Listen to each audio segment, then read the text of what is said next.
ሻሎም ሻሎም ሻሎም እግዚአብሔር ቤተሰብ ደቅ ብርሃን ሰላምን ጸጋን ክርስቶስ ምስኩልኩም እዩ ከመይ ሓዲርኩም እዝናይ መዓልቲ ቃል ካብን ክርስቶስ ዝገልጽ ትውልዲ ዓለም አቀፍ ቤተ ክርስቲያን ዝልቃ መደባትዩ አምላኽ ሰማይ አዚዙ ባረኽኩም ሎም ድማ ከምቲ ንቡር ናይ መዓልቲ ቃል ክንካፈሊና ሎም አንተ ንካፈሎ ቃል ኃይሊ ምስልሳል ዝብል እዩ ኃይሊ ምስልሳል the power of meditation ኢየሱስ ጎይታዩ አምስልሳል ዘሎ ኃይል ክንርኢና መጽሐፍ ቅዱስ መጽሐፍ ኢያሱ ምዕራፍ 1 ካብ ጥቅስ 8 ክሳብ 9 ክንርኢና ነቲ አቡ እተጻሐፈ ምእንተ ተጠንቂካ ክትገብሮስ መዓልትን ለይትን አስተንትኖ እምበር እዚ መጽሐፍ ሕግዚ ካብ አፍካ አይትፍለዮ ሽዑ መገድኻ ተቀንዕሞ ሽዑ ድማ ክሰልጠካዩ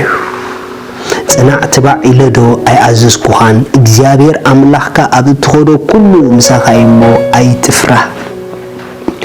አይትሸበርካ ኢያሱ ካብዛ ሰዓት እዚኣ ጀሚሩ ሓድሽ ጉዕዞ ይኽጅምር ክሳብ ሕጂ ዝኸዶ ዝነበረ ደድሕሪ ሙሴ እዩ ሕጂ ዝኸዶ ግን ናይ ሙሴ ስፍራ ተኪኡ ይኸይድ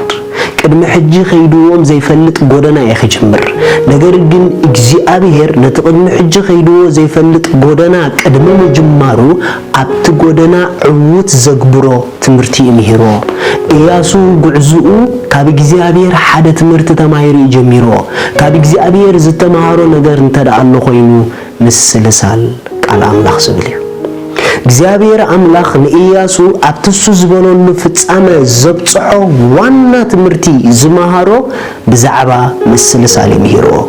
ነቲ አብኡ ተጻሒፉ ዘሎ ተጠንቂቅካ ምእንቲ ክትገብሮ ለይትን መዓልትን አሰላስሎ ንምንታይ እግዚአብሔር ንኢያሱ ኣብቲ ፈላሙ ጉዕዝኡ ኣብቲ ናይ መጀመርታ ጉዕዝኡ በዚ ትምህርቲ ዝኸጀምሮ ዝፈተዋ ምኽንያቱ ኩሎም አምላኽ ዘተስኦም ናይ እግዚአብሔር ሰባት ኣብ ኩሎም ከድኩም ተዳሪኹሞ ኃይሊ ምስልሳል ዝተረድኦም እዮም ነይሮም ንኢያሱ መጀመርታ ቅድመ ምብጋስካ ቅድመ ምስጓምካ ነቲ ኣብኡ ተጻሒፉ ዘሎ ለይትን መዓልትን አሰላስሎ ኢልዎ ቀጽልካ ካብ አፍካ ይትፍለየልዎ ሽዑ ኢልዎ ማአሽዑ ምስ አሰላሰልካ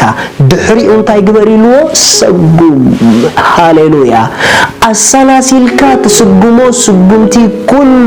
መቕናዕ ኣለዎ ምብልጻግ ኣለዎ ምዕዋት ኣለዎ ከሰላሰልካ ትስጉሞ ስጉምቲ ግን ሓደገኛ እዩ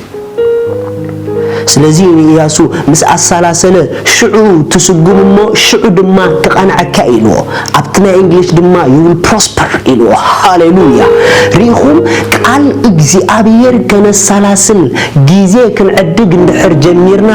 እሱ ንኹለን ስጉምትና አቃንዖ ክበን እዩ መቕናዕ ጎደናና አምስልሳል ቃል አምላኽ ይሰሎ ናይ እግዚአብሔር ቃል ሜዲቴት ንኽንገብር ጊዜ እንተዳአወሲድና ናይ እግዚአብሔር ቃል ንኸነሰላስል ጊዜ እንተዳአወሲድና 100% ጋራንቲ ኣብዚ ሰጎምናዮ ኣብዚ ዓቀድናዮ ዓወትናትናዮ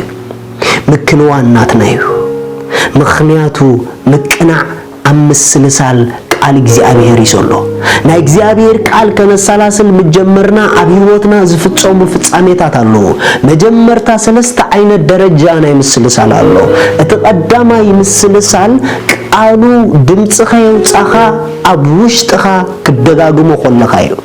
ናብቲ ካልኣይ ደረጃ ምስከድና ድማ ነቲ ድምጽኻ ይውጻና ነሰላስሎ ዝነበርና ቃል ብትሑት ድምጺ ካብ ኣፍና ክነውጽኦ ኮለና እዩ ሳልሳይ ደረጃ ግን ነቲ ብትሑት ድምጺ ካብ ኣፍና ነውጽኦ ዝነበርና ብዓውታ ክንእውጆ ምጀመርና እዩ እዞም ሰለስተ ደረጃ ኣብ ነፍስ ወከፍ መዓልታትና ንኸዶም እንተደኣ ኮይና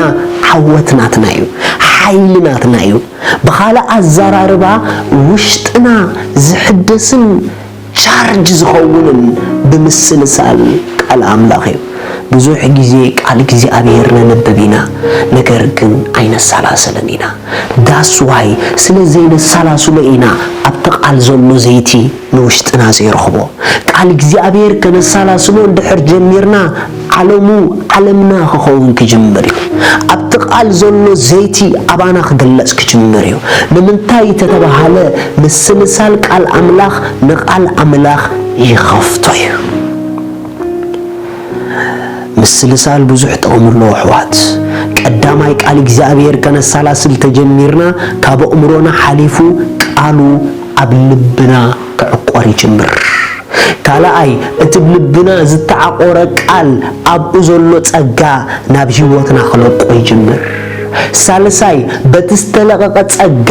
ብእምነት ክንዓቢ ንጅምር ራብዓይ ኣብ ህይወትና በቲ ናይ እምነት ጎደና ኣብ ኩሉ ዓወታት ክንመላለስ ንጅምር ሓሙሻይ እቲ ኣብ ቃል ኣምላኽ ዘሎ ዘይቲ ቅብኣት ነቲ እግዚአብሔር ዝሃበና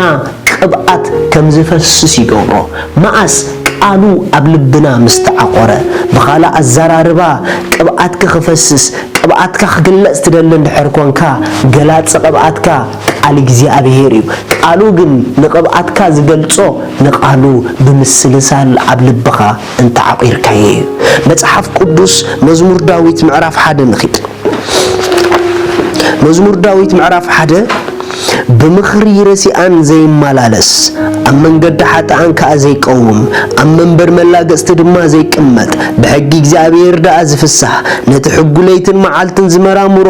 ሰብ ብፁዕ እዩ እዛ ዝመራምሮ ትብል ዘሳላስሎ ማለት እዩ ሰብ ብፁዕ እዩ ንሱ ኢሉ መን ንሱ ነቲ ናይ እግዚአብሔር ቃል ለይትን መዓልትን ዘሳላስል ሰብ ንሱ ህይወቱ እንታይ ከም ዝመስል ረእይዎ ንሱ ከምታ ፍሬኣ በብግዚኣ እትህብ ቆጽላ ከዓ ዘይረግፍ ኣብ ወሰን ወሓይዝ ማይ እተተኽለት ኦም ህይወት ይኸውን ዝገብሮ ኩሉን ይሰልጦ ሪኹም እዛ ኣብ መዝሙር ዳዊት ምዕራፍ 1 ጥቕሲ 3 ዘላ ህይወት እሳ ናይቶም ብምስልሳል ቃል ኣምላኽ ዝነብሩ ሰባት እያ